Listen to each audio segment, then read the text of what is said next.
Hello guys, meron akong pumasok na TV, 49 inch smart TV siya.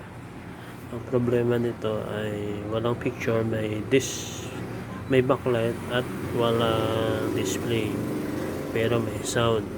Ang model niya 49UM7300 PPA.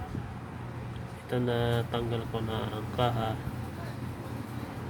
at ipapakita ko sa inyo ang actual mainboard at power supply.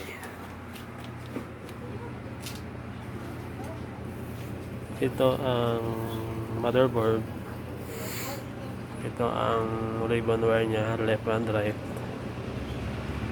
Power supply, itong ribbon connector na flex papuntang panel. So may kulang dito na voltahe, susukatan natin.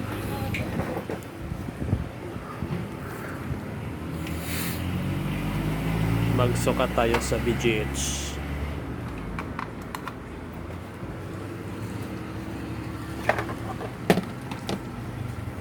So guys, umilaw na ang backlight.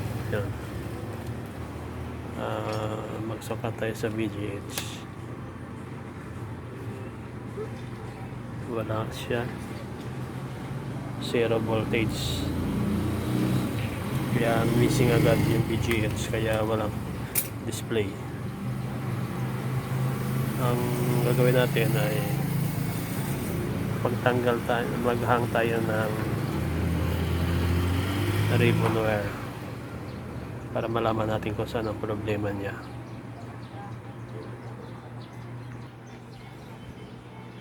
So natanggal na guys, isaksak ko.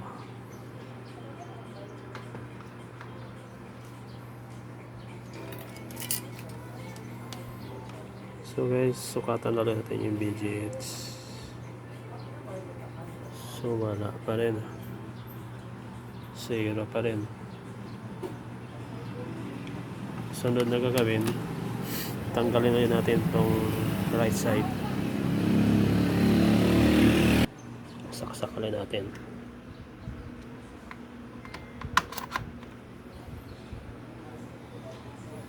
Yan, gumana yung backlight, umilaw.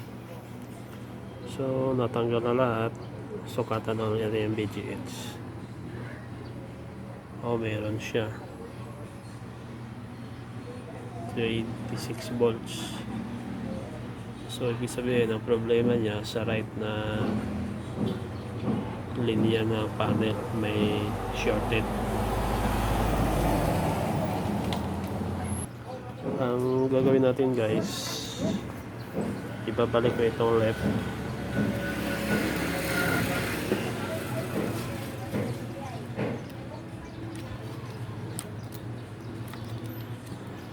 At ito naman isa, mag-try tayo ng 10 pins.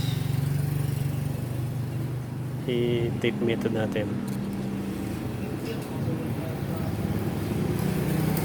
So bilang tayo dito hanggang 10, lagyan natin ng tape.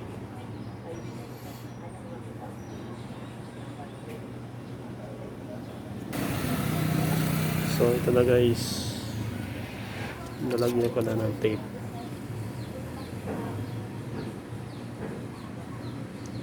Sa 10 pins siya, yung mga signal niya.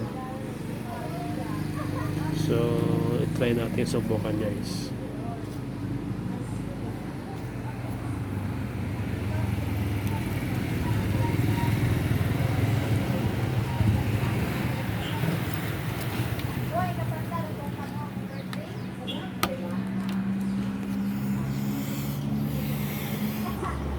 I-try natin isaksak guys.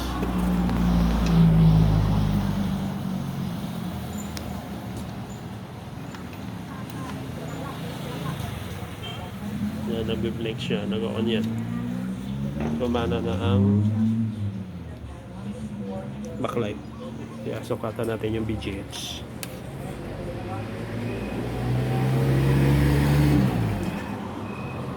Ayun, 26 volts. So, tignan natin yung resulta kung ano nangyari. Kasi may BGH na siya.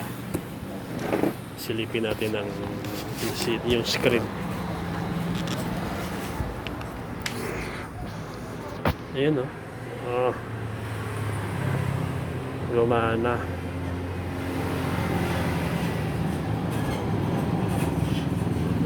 Ayos na. So, ganun na po guys sa mga first aid na ganitong model. Huwag na tayo mag-cutting method kasi di natin kabisado yung ikakat. Sayang yung LCD, yung panel. So guys, thank you for watching.